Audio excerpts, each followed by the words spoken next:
వరంగల్ జిల్లా నర్సంపేట నియోజకవర్గంలో ఉన్నాం. మనం ఇక్కడ గతంలో ఎవరైతే పెద్ది సుదర్శన్ రెడ్డి ఎమ్మెల్యే ఉన్నాడో ఆయన హఠాత్ మరణం అయితే ఇక్కడ గుండెపోటుతో చనిపోయాడు. మనకు రాష్ట్ర వ్యాప్తంగా అందరికీ తెలిసిన విషయమే. అంటే ఈ రోజు ఇక్కడ నర్సంపేట నియోజకవర్గాన్ని ఎంతో అభివృద్ధి చేసిండు, తెలంగాణ ఉద్యమకారుడు అని చెప్పేసి కూడా ఆయన భారీ ఎత్తున కూడా ఇక్కడ పబ్లిక్ ఆదరణ ఉన్న సమయంలోనే ఇక్కడ ఆయన చనిపోవడంతో ఇక్కడ ఆయన భూమి పూజ కూడా చేయడం జరిగింది. అంటే ఈ రోజు ఇది ప్రైవేట్ స్థలం. అంటే ఇక్కడ నర్సంపేటలో ఎంతో అభివృద్ధి చేసిన ఈ మహా వీరునికి ఏంటి అంటే ఒక విగ్రహంతోనైనా మేము చూపెట్టుకుంటామని చెప్పేసి కూడా బీఆర్ఎస్ సైన్యము ఇక్కడ ఒక విగ్రహాన్ని ఏర్పాటు చేయడంతో ఇక్కడ విగ్రహాన్ని ఇప్పటికిప్పుడే ఇక్కడ కట్టిన దిమ్మెను మాత్రము ఇక్కడ కూల్చేయడం అనేది జరిగింది. ఈ రోజుకు నిన్న ఇక్కడ భూమి పూజ కూడా ఇక్కడ ప్రైవేట్ స్థలంలో వీళ్ళు ఇక్కడ ఒక విగ్రహాన్ని ఏర్పాటు చేస్తాం. ఎందుకంటే ఆయన ఎంతో కష్టపడి తెలంగాణ ఉద్యమంలో ఈ నర్సంపేటకే కాదు ఉమ్మడి వరంగల్ జిల్లా గురించి ఎంతో సేవలు అందించిండు.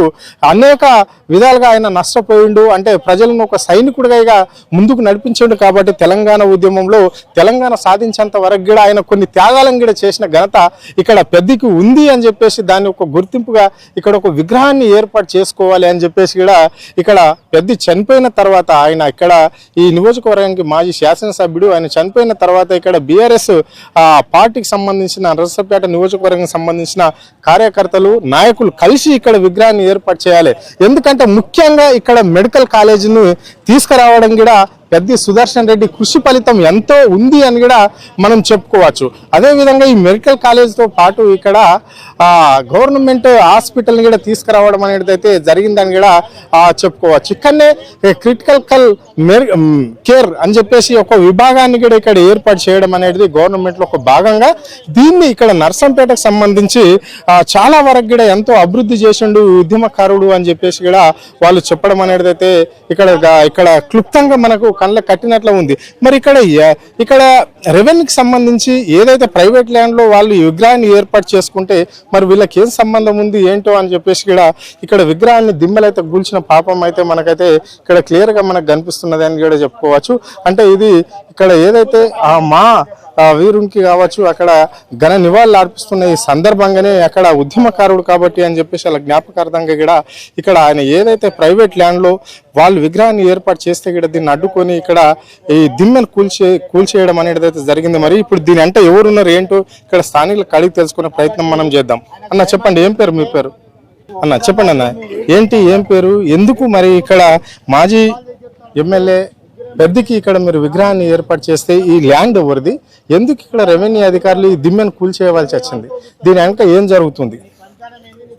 నల్లబెల్లి ముద్దుబిడ్డ పెద్ది సుదర్శన్ రెడ్డి పోరాటాలకు పోరుగడ్డ నర్సంపేట, పోరుగల్లు జిల్లాలోనే పోరుగడ్డ నర్సంపేట. రాజకీయ నాయకులు వస్తుంటారు పోతుంటారు, రాజకీయం ఉంటది పోతుంది. కానీ నర్సంపేటకు మలిదశ ఉద్యమాలలో పెద్ది సుదర్శన్ రెడ్డి గారు కేసీఆర్ కి కురుభుజంగా ఉండి, పెద్ది సుదర్శన్ రెడ్డి గారు కేసీఆర్ కు పెద్ద రైట్ హ్యాండ్ గా ఉండి తాను చేసే పోరాటాలు చిన్నగా లేవు. ఉద్యమ సమయంలో నర్సంపేట కీర్తిని, ఓరుగల్లి ప్రతిష్టను ఉద్యమ కాలంలో Guinness book of world record స్థాయికి తీసుకుపోయిన మా పెద్ది సుదర్శన్ రెడ్డి గారు నీళ్లు నిధులు నియామకాలు, నీళ్లు తెచ్చాడు, నిధులు తెచ్చాడు. ఈ రోజున పాకాల చెరువుకు ఏ రోజు ఒకప్పుడు ఎంసీపీ ఓంకార్ పార్టీ ఉన్న సందర్భం నుంచి నేను 6 సంవత్సరాలు 7 సంవత్సరాల నుంచి 50 సంవత్సరాల వరకు కూడా ఏ నాయకుడు కూడా పాకాల చెరువుకు నీళ్లు తెస్తాము అని ఓట్లు వేయించుకొని తప్పినారు తప్ప పంది పంపుల వాగు నుంచి వస్తాయి అట్నుంచి వస్తాయని ఓట్లు వేసుకొని పబ్బం గడిపినారు తప్ప పాకాల చెరువుకు నీళ్లు తెచ్చినటువంటి చరిత్ర మా పెద్ది సుదర్శన్ రెడ్డి గారిది. అదే కాకుండా నర్సంపేటలోని ఇక్కడ ఉన్న రైతులని మేము మాది సర్వాపురంలో రైతులను ఆయనకు మిత్రుడైనటువంటి దొడ్డు మోహన్ రావు గారి యొక్క సాన్నిధ్యంతో ఇక్కడ సుమారుగా 20 ఎకరాల ల్యాండ్ను రైతులతో మాట్లాడి స్థల సేకరణ చేసి జిల్లా హెడ్ క్వార్టర్ పోవాల్సినటువంటి ఒక మెడికల్ కాలేజీని ఇక్కడ తీసుకొచ్చి ఒక హాస్పిటల్ను కూడా తీసుకొచ్చి ఇక్కడ చేసిన సందర్భంగా మాకు నీళ్లు పాకాల ద్వారా మాకు నీళ్లు తెచ్చినారు, నిధులు అనేది వచ్చినవి. వీటి కోసం మా అకాల మరణం చెందినటువంటి మా సుదర్శన్ రెడ్డి గారిని ఇక్కడ స్తూపం రూపంలో ఆయన యొక్క జ్ఞాపకాలను ఉంచుకోవాలన్న ఆలోచనతోని మేము ఇక్కడ స్తూపం సంబంధించిన స్తూపం చేస్తే అర్ధరాత్రి కొంతమంది పిరికి పందలు ఆ యొక్క స్థలాన్ని కూల్చివేయడం జరిగినది. ఆయన యొక్క జ్ఞాపకాలను, ఆయన యొక్క గుర్తులను చెడగొడతారేమో కానీ పారే నీరులో, పాకారే ఏటిలో, గలగల పారే వాగులో, పచ్చని పొలాలలో ఈ పేద ప్రజల యొక్క ప్రాణరక్షణకు చేసే వైద్యంలో పెద్ది సుదర్శన్ రెడ్డి గారు ఉంటారని తెలియజేస్తూ జోహార్ పెద్ది సుదర్శన్ రెడ్డి గారికి. తక్కలపల్లి రవీంద్రరావు కూడా మనతో ఉన్నారు, బీఆర్ఎస్ సీనియర్ నాయకులు. ఆయన అడిగి తెలుసుకునే ప్రయత్నం చేద్దాం. చెప్పండి, ఈ మిద్దె అంట ఈ కూల్చడానికి ప్రధాన కారణం ఏంటి? మరి ఈ ల్యాండ్ ఎవరిది, ఎందుకు ఇక్కడ పెట్టాలని చెప్పేసి కూడా మీరు ఎన్నుకోవాల్సి వచ్చింది బీఆర్ఎస్ సైన్యం? నర్సంపేట నియోజకవర్గ ప్రజల గుండెల్లో చెరగని ముద్ర వేసుకున్న దివంగత మాజీ శాసనసభ్యులు పెద్ది సుదర్శన్ రెడ్డి గారు, వారున్న ప్రతి నిమిషం ప్రతి గంట ఈ ప్రాంత అభివృద్ధి కోసం, ఆ రోజు తెలంగాణ రాష్ట్ర ఉద్యమ సాధనతో పాటు ఈ ప్రాంత అభివృద్ధి కోసం అహోరాత్రులు కష్టపడ్డారు. ఇప్పుడు చూశారు, మీరు విన్నారు, అందరి మాటల్లో కూడా విన్నారు. అలాంటి వ్యక్తి మరణించాడన్న వార్త, చేదు వార్తను ఈ రోజు ఈ ప్రజలు ఎవరు కూడా జీర్ణించుకోలేని పరిస్థితిలో స్వచ్ఛందంగా వ్యక్తులు అభిమానం చాటుకునే కార్యక్రమాలు కూడా తీసుకోవడం జరిగింది. ప్రభుత్వం ఒక పక్క గ్రీన్ ఛానల్ పెట్టింది, తర్వాత ప్రభుత్వ లాంఛనాలతో కూడా అంతిమ సంస్కారాలు కూడా చేసినప్పటికీ ఈ యొక్క ఏదైతే ఇప్పుడు ఇంతకుముందు మనోళ్ళు చెప్పినట్టుగా ఇక్కడ ఒక 30 నుంచి 33 ఎకరాల స్థలాన్ని ఏదైతే అసైన్ లావని భూమిని ప్రైవేటు వ్యక్తులు తరతరాలుగా సన్న చిన్నకారు రైతాంగం దీనికి ఆధారపడి జీవనం సాగిస్తున్నారు. కాబట్టి ప్రభుత్వం కాంపెన్సేషన్ రూల్స్ ప్రకారం ఇవ్వదు. కాబట్టి గౌరవ పెద్ది సుదర్శన్ రెడ్డి తన శాసనసభ్యుడిగా ఉన్నప్పుడు ఈ స్థలాన్ని సేకరించే క్రమంలో వారి సమీప వ్యక్తులైన దొడ్డమోహన్ రావు గారితో చందాల రూపేణ ఆయన వ్యక్తిగతంగా దొడ్డమోహన్ రావు గారి ద్వారా దాతృత్వాన్ని చాటుకొని కొన్ని కోట్ల నిధులను కూడా ఇక్కడ వెచ్చించి ఈ స్థలాన్ని సమీకరించుకోవడం జరిగింది. దీన్ని ఆ రోజు డబుల్ బెడ్రూమ్ కోసం సమీకరించుకున్నా కూడా ఆ తదనంతర పరిణామాలలో ఏదైతే జిల్లా ఆసుపత్రి 250 పడకల ఆసుపత్రితో ఈ రోజు 500 పడకల ఆసుపత్రిగా అభివృద్ధి చెందే జిల్లా ఆసుపత్రి, ఆ తర్వాత మెడికల్ కళాశాల, తర్వాత ఇప్పుడు నర్సింగ్ కళాశాల కూడా మంజూరై ఇక్కడ విస్తృత స్థాయి లెవెల్లో సేవలు అందిస్తా ఉన్న ఈ ప్రాంతంలో ప్రజలలో చెరగని ముద్ర వేసుకున్న దాంట్లో ఈ ప్రైవేట్ వ్యక్తి ఎవరైతే జనగాం రామారావు గారు అనే వ్యక్తి 2 గుంటల స్థలాన్ని తను కొనుగోలు చేసుకోవడం జరిగింది. ఈ 2 గుంటల స్థలంలో నేను కాలేజీలో ఇంత కష్టపడ్డ సుదర్శన్ రెడ్డి గారికి ప్రభుత్వం స్పందిస్తలేదు, ఉలుకు పలుకు లేదు. నా సొంత స్థలంలో నేను సుదర్శన్ రెడ్డి గారి విగ్రహం పెట్టుకుంటా అని చెప్పి వారు నా స్థలం ఇవ్వడానికి ముందుకు వస్తే గౌరవ విద్యాసాగర్ రెడ్డి గారు, ఎవరైతే సుదర్శన్ రెడ్డి గారు అత్యంత సమీప వ్యక్తి ఉన్న విద్యాసాగర్ రెడ్డి డాక్టర్ గారు, వారిని నా ఖర్చు అంతా నేను భరించుకొని నా సొంత ఖర్చుతో నేను విగ్రహాన్ని ఏర్పాటు చేస్తా అని చెప్పి వారు ఆర్డర్ ఇవ్వడం, విగ్రహం కూడా తీసుకురావడం, రాత్రి రావడం కూడా జరిగింది. ఆ విగ్రహాన్ని ఈ రోజు ఆవిష్కరించే క్రమంలో ఏదైతే గౌరవ సుదర్శన్ రెడ్డి గారి 11వ రోజు ఈ రోజు పరమపదించి ఈ అంతిమ రోజు నాడు గౌరవ కేటీఆర్ గారితో, హరీష్ రావు గారితో ఈ యొక్క విగ్రహావిష్కరణ చేసి వారి యొక్క సేవలను చిరస్మరణీయంగా ఈ పేదల రోగులకు ఇవాళ పెద్ద ఆసుపత్రిగా సేవలు అందిస్తున్న ఈ రోగులకు కూడా చిరస్మరణ ఒక దేవుడిగా వారు కొలిచే రీతిలో ఇక్కడ విగ్రహాన్ని సేవలు అందించాలనే కోణంలో పెట్టినప్పుడు ఈ దుష్టశక్తితో, దుర్బుద్ధితో, అధికార పార్టీ వాళ్ళ ఒత్తిడితోటి ఈరోజు అధికారులకు కనీసం కూడా మరి ఇంకిత జ్ఞానం ఉందా లేదా, ఒక ఫిజికల్ గా ప్రైవేటు వ్యక్తుల లెక్క లేకపోతే ఏదో ప్రైవేటు సైన్యం లెక్క వారు దౌర్జన్యం చేసి రెవెన్యూ డిపార్ట్మెంట్ వాళ్ళు వచ్చి కూల్చేసారు అని చెప్పేసి ఇక్కడ వార్తలు చెప్తున్నారు. ఎస్, మీరు అన్నది అదే. ఇప్పుడు ఏదైతే రెవెన్యూ వాళ్ళు మున్సిపల్ వాళ్ళు పోలీసు వాళ్ళ మీద 3 శాఖల మీద పురమాయించుకుంటూ కనీస నోటీస్ ఇవ్వకుండా, నోటీసుకు మినిమం 3 రోజుల టైం ఉంటుంది ఆన్సర్ చేయడానికి. రాపోలు సంబయ్య ఇక్కడ పాకాల ఇక్కడ నర్సంపేట్ల ఇక్కడ డబుల్ బెడ్రూమ్ లో కన్నా స్థలం ఉంటే ఇక్కడ డబుల్ బెడ్రూమ్ క్యాన్సిల్ చేసి ఇక్కడ గవర్నమెంట్ మెడికల్ కాలేజ్ కావాలని సారు కొట్లాడి ఇక్కడ ఏర్పాటు చేశాడు. అన్ని అందరికి రైతులకు బాగా చేసిండ్రు. ఇదంతా రైతుల భూమి. ఇక్కడ ఉన్న భూమిలో సుత పేద రైతులకు సుత డిమాండ్ చేసిండ్రు. లేదండి, అందరూ ఉన్నాయి. బీసీలు ఉన్నాయి, ఎస్టీఎస్ ఉన్నాయి, అందరూ అసలు ల్యాండే కానీ ఇప్పుడు పట్టాలు చేయించుకోలేదు. అప్పుడు ఇక్కడ మేము మాకు ఏ ప్రభుత్వం వచ్చినా పట్టాలు చేయించలేదు. ఇక్కడ ఏ ప్రభుత్వం చేయలేదు. ఇక్కడ వచ్చిండు సార్, ఇక్కడ హాస్పిటల్ చేయించిండు, మెడికల్ కాలేజ్ చేసిండు. ఇక్కడ ఉన్న భూమిలో పేద రైతుల సుతా మంచి డిమాండ్ వచ్చేసింది. సార్ మంచి పని చేసిండు. చెప్పండి, పెద్దకి మీకున్న బంధం ఎలాంటిది, ఎలాంటి సంబంధాలు ఉన్నాయి? పెద్ద అంటే అందరికి కావాల్సిన, మాకు పేద ప్రజలకు అనుకూలంగా అన్ని పనులు చేసిన వ్యక్తి అయినా అటువంటి నాయకుడు మాకు పోయిందనే బాధతోటి మా గుండెల్లో ఉన్న మనిషి అనుకుని మా గుర్తుకు హాస్పిటల్ ముందట ఈ నిర్ణయం చేసుకొని మేము కట్టుకుంటే 2 గుంటల స్థలాల్లో నైట్కు నైటే రాత్రి 11 గంటలకు వచ్చి కూల్చివేయబడ్డది. ఇవాళ ఏ టైం అయినా అయితే ఇక్కడ ఈ నిర్ణయం చేసుడే విగ్రహం లేబెట్టుడే.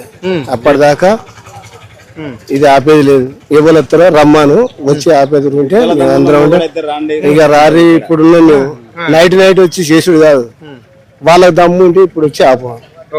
ఇప్పుడు వచ్చి ఆపితే దాని సంగతి ఏందో అప్పుడు తెలుస్తుంది. పెద్ద మీద అంత కసి ఏముంది ఇక్కడ? ఈ సర్కార్కే కావచ్చు, లేదంటే ఇక్కడ ఉండే అధికారులకే కావచ్చు, ఎందుకు కూల్చేయవలసిన అవసరం వచ్చింది? ఎందుకు రెవెన్యూ డిపార్ట్మెంట్ ఎందుకు ఎంటర్ అయింది ఇక్కడ?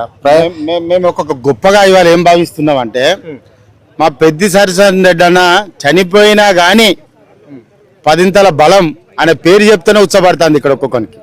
ఓకేనా? కాబట్టి ఆ భయంతో నిత్యం ప్రజలందరూ ఇక్కడికి వస్తారు. హాస్పిటల్ ఏర్పాటు చేసింది ఆయన కొట్లాడి తెచ్చింది.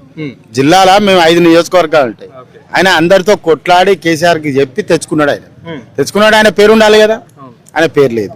నీకు ఇనాగ్రేషన్ లేదు, చూడండి ఇనాగ్రేషన్ లో పెద్ద సుదర్శన్ రెడ్డి పేరు లేదు. మీన్స్ నీకు ఫౌండేషన్ దాంట్లో ఉండాలి కదా, దాన్ని ఏదో చేసి కథ. ఓకేనా? ఇంకోటి ఏంటంటే, విగ్రహాలు ఇప్పుడు రాష్ట్రంలో చనిపోయిన మహానాయకులు లేవా అండి? ఇంకోటి ప్రైవేట్ స్థలం అండి, నీ స్థలం తీసుకుంటున్నామా? నర్సంపేట పట్టణమే అసలు ల్యాండ్, పట్టణ నిర్మాణమే అసలు ల్యాండ్ లో జరిగినప్పుడు నువ్వు గతంలో ఎమ్మెల్యే చేసిన గాయంత తెలియదా? మాకు ఆర్డీఓ చేసిండా, కమిషనర్ చేసిండా, మాకు గాయంత సోయి లేకుంటున్నావా? కొత్తగా రాజకీయాలు చేస్తానవా? మేము కూడా నువ్వు డీసీసీబీ చైర్మన్ కాకముందుకే మేము సొసైటీ డైరెక్టర్ కానీ మొదలు పెట్టినాం జీవితాన్ని. మాకు తెలియదా రాజకీయాలు? నువ్వు నేర్పుతావు నువ్వు. ఈ ఒక్క విగ్రహం కాదు, ఇలా మేము చెప్తున్నాం కదా, 7 మండలాల్లో 7 విగ్రహాలు పెడతాం. ఈ ఆపు ఎంతగానో ఆపుతా చూస్తాను. నువ్వు లేని గెలుక్కుంటాను, గెలుక్కుంటే ఏదైతే అనేది దీంతో చూస్తాం. అంటే కాంగ్రెస్ పార్టీ నాయకులు చెప్తున్నారు, పెద్ది సుదర్శన్ రెడ్డికి ఎంతో మేము మేలు చేయాలనుకుంటాం, గ్రీన్ సిగ్నల్ ద్వారా కూడా హైదరాబాద్ ఉన్నంత చికిత్సకు మేము నిమిత్తం హైదరాబాద్ పంపించాము, మేము ఎందుకు అన్యాయం చేయాలనుకుంటున్నాం ఆయనకు అని చెప్పేసి కూడా వాళ్ళు చెప్తున్నారు. రాష్ట్ర ప్రభుత్వం గ్రీన్ సిగ్నల్ ఇచ్చింది, మా నాయకులు మాట్లాడి ఇచ్చిల్లండి, కానీ లోకల్ రాజకీయాలు వేరు. ఓకేనా? రాష్ట్ర ప్రభుత్వం గ్రీన్ సిగ్నల్ ఇచ్చింది, మేము అప్పుడే వాళ్ళకి థ్యాంక్స్ కూడా చెప్పినాం. మేము ఎప్పుడు అట్లా నీ లెక్క బేమానోళ్ళం కాదు, దేని దానికి మేము కృతజ్ఞతగా ఉంటాం, చేసిన సాయాన్ని కూడా ఒప్పుకుంటాం. కాబట్టి మేము అధికారిక లాంఛనాలతో కూడా చేసి దానికి కూడా థ్యాంక్స్ అని చెప్పినాం. కానీ అవి 2 రైట్ అంటున్నాం, ఇది రైటా? ఇది రైటా అంటున్నాం. అంటే అసైన్ ల్యాండ్స్ అని చెప్పేసి కొంతమంది చెప్తున్నారు. ఇది అసైన్ ల్యాండ్ 100% ఆయన పాస్ పుస్తకం ఉన్నదండి, ఆయన సొంత స్థలము. అసైన్ ల్యాండ్ మీన్స్ గవర్నమెంట్ కాదు, ఆయన పట్టా పాస్ పుస్తకం ఇచ్చింది ప్రభుత్వం. ఆయనకు ఉన్నది పట్టా పాస్ పుస్తకం కూడా చూపిస్తాడు. ఆయనకు ఉంది కదా, సొంత స్థలాలు పట్టుకుంటే నీకేం తీట అంటున్నా. ఎవరు ఉంటే స్థానిక ఎమ్మెల్యే, ఇంకెవరు ఉంటారు? 100 స్థానిక కౌన్సిలర్, స్థానిక ఎమ్మెల్యే, ఇంకెవరు ఉంటారు? నీకు కౌన్సిలర్ చెప్తే అధికారులు వస్తారా? మీకు తెలియదా? అధికారులు ఇప్పుడు కౌన్సిలర్ చెప్తే ఆర్డీఓను కమిషనర్ వస్తారా? రారు కదా. కాబట్టి ఇలా దాచుకున్నాడంట కౌన్సిలర్, ఇది జేసీబీ తోడు గులగొడితే అందరు ఉరికి రాగానే దాచుకున్నాడంట. అలా అంటే బీఆర్ఎస్ క్యాడర్ ఉరికి రాగానే కామన్ ప్రజలు ఉరికి రాగానే అదే ఇప్పుడు కడతానరా, మళ్ళా ముట్టుకో చెప్తాం మేము. మళ్ళా ఇప్పుడు నిర్మాణం చేస్తాను, ఇలా ఓపెన్ చేస్తాం మేము. మొత్తం టోటల్ గా ఎన్ని గుంటలలో ఉండబోతుంది? 2 గుంటలు. మరి కంపల్సరీ ఈ రోజు నిర్మాణం జరుగుతుందా? నిర్మాణం అయిపోయిందండి, మేము ఒక 3 అడుగులు ఎత్తు పెట్టాలనుకున్నాం, దాన్నే నీట్ గా గ్లాబ్ చేసి పెట్టేస్తాం. ఈ రోజు దాదాపుగా 11వ రోజు, అంటే ఈ రోజు ఇనాగ్రేషన్ చేయాలని ఖచ్చితంగా చేస్తాం. మేము ఇన్నే ఉంటాము, ఎవరు రమ్మని చూస్తాం మేము కూడా. Okay right. ఇది ఇక్కడ ఉన్న బీఆర్ఎస్ నాయకులు చెప్తున్న మాటలు ఏంటంటే, ఇక్కడనే మేము ఇక్కడ విగ్రహాన్ని అయితే ఏర్పాటు చేస్తాము, ఇగో ఇదే మిద్దె మీద మళ్ళా పెద్ద విగ్రహాన్ని పెడతాము అని చెప్పేసి కూడా వాళ్ళు సవాల్ చేస్తున్నారు. ఇక్కడ ఏదైతే నర్సంపేట నియోజకవర్గానికి సంబంధించి 7 మండలాలు ఉంటాయి, 7 మండలాలలో కూడా 7 విగ్రహాలు పెట్టబోతున్నాం. ఎందుకంటే ఇక్కడ ఆయన రైతులకు కావచ్చు, పేద ప్రజలకు కావచ్చు అనేక సేవలు అందించిండు అని చెప్పేసి కూడా చెప్తున్నారు. ఈ రోజు కౌన్సిలర్ కావచ్చు, లేదంటే ఎమ్మెల్యే, స్థానిక ఎమ్మెల్యే చెప్పి ఇక్కడ అధికారులతో కూల్చేశారు. సో ఈ రోజుతోటి ఇది అయిపోయేది కాదు. ఇక్కడ ఆల్రెడీ ఇక్కడ భూమి పూజ కూడా చేశాం, 2 గుంటలలో కూడా ఇక్కడ ఈ విగ్రహాన్ని పెట్టి ఆయనకు ఇక్కడ ఘనంగా నివాళులు. అంటే ఇక్కడ ఉండే పేద ప్రజలంతా ఇక్కడ నుంచి పెద్ది సుదర్శన్ సేవలు ఎక్కడ ఉంటాయంటే, ఇక్కడ గవర్నమెంట్ మెడికల్ కాలేజ్ ముందు, గవర్నమెంట్ హాస్పిటల్ ముందు పెద్ద ఇక్కడ నిలబడి ఉంటాడు. కాబట్టి ఇక్కడ వచ్చి ఆయనకు నివాళులు అర్పించుకోవాలని చెప్పేసి ఇక్కడ స్థానికులు చెప్తున్నారు. ఎందుకంటే ఎనలేని సేవ, తెలంగాణ ఉద్యమకారుడు, ఎన్నో విధాలుగా ఇక్కడ నర్సన్నపేటను ఆయన అభివృద్ధి చేయడానికి ముందంజలో ఉన్నాడు అని చెప్పేసి కూడా ఇక్కడ స్థానికులు చెప్తున్న మాటలు.